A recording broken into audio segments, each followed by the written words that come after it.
అందరికీ నమస్కారం. మన తెలుగువారి కొత్త సంవత్సరం అయిన ఉగాది పండుగ వచ్చిందంటే ఇంట్లో పండగ వాతావరణం మొదలవుతుంది.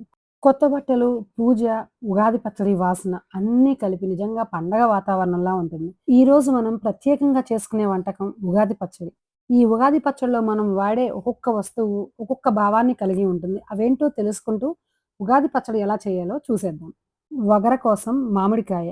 మామిడికాయ టెంక కట్టకుండా లేత కాయని మాత్రమే తీసుకోవాలి. టెంక కడితే పులుపొచ్చేస్తుంది, వగరిపోతుంది.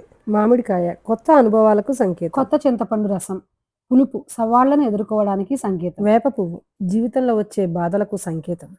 వేప పువ్వు కింద పడింది తీసుకోకూడదు, ఫ్రెష్గా చెట్టు నుంచి కోసింది మాత్రమే తీసుకోవాలి. మిరియాలు కోపం, ఉత్సాహం. ఉప్పు జీవితంలో సమతుల్యతకు సంకేతం. బెల్లం తీపి, ఆనందం. ఈ 6 రుచులు కలిస్తేనే జీవితంలా ఉంటుంది. అందుకే ఉగాది రోజు ఈ పచ్చడి తప్పకుండా తింటారు. ఇప్పుడు ఎలా తయారు చేసుకోవాలో చూద్దాం. ముందుగా ఒక గిన్నెలోకి చింతపండు తీసుకొని వేడి నీళ్లు పోసి నానబెట్టుకుందాం. తర్వాత ఒక చిన్న రోట్లో మిరియాలు, ఉప్పు రెండూ కలిపి మెత్తగా పొడి చేసి పెట్టుకుందాం.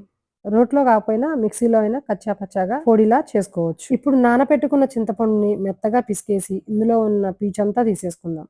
అవసరమైతే వడగొట్టుకుందాం కూడా. అస్సలు పీచు అనేది రాకూడదు, అది తగిలితే రుచి తేడా వస్తుంది. ఇప్పుడు వేప పువ్వుని తీసుకుని నలుపుకుందాం. 2 చేతులతో నలుపుకుంటే పువ్వు దానికి ఉన్న కాడలు సపరేట్‌గా ఉంటాయి. ఇలా పడిపోయిన తర్వాత మనం కాడల్ని, మొగ్గల్ని అన్నీ వేసి పువ్వుని మాత్రమే తీసుకుందాం. మళ్ళీ కాడలు ఇవంతా చేదు ఎక్కువ అనిపిస్తుంది. ఇప్పుడు మామిడికాయని కూడా చిన్న చిన్న ముక్కలుగా కోసుకుందాం. నేను 2 పీసులు తీసుకుంటున్నాను. నాకు తెలిసి నేను తీసుకున్న దానికి ఇవి కూడా ఎక్కువ అవుతాయి. వీటిని కూడా కోసుకొని పక్కన పెట్టుకుందాం. ఇప్పుడు పచ్చడి తయారు చేసుకుందాం. ఇప్పుడు ఖాళీగా ఉన్న ఒక గిన్నె తీసుకొని అందులో ముందుగా తర్వాత మిరియాల పొడి, ఉప్పు కలిపి నూరుకున్నాం కదా, ఆ పొడి. తర్వాత మామిడికాయ ముక్కలు, పొడి చేసి పెట్టుకున్న బెల్లం, చివరిగా వేప పువ్వు వేసి బాగా కలుపుకుందాం. అంతేనండి, మన సాంప్రదాయమైన ఉగాది పచ్చడి రెడీ అయిపోయింది. చాలా సింపుల్ కానీ చాలా స్పెషల్. ఎందుకంటే ఉగాది పచ్చడి మనకి ఒక మంచి సందేశం ఇస్తుంది. జీవితంలో తీపి, చేదు, పులుపు అన్ని అనుభవాలు ఉంటాయి. వాటిని సమంగా స్వీకరించాలి అని గుర్తు చేస్తుంది ఉగాది పచ్చడి. మీరు కూడా ఇలా సింపుల్గా తయారు చేసుకోండి. అందరికీ పరాభవనామ సంవత్సర శుభాకాంక్షలు.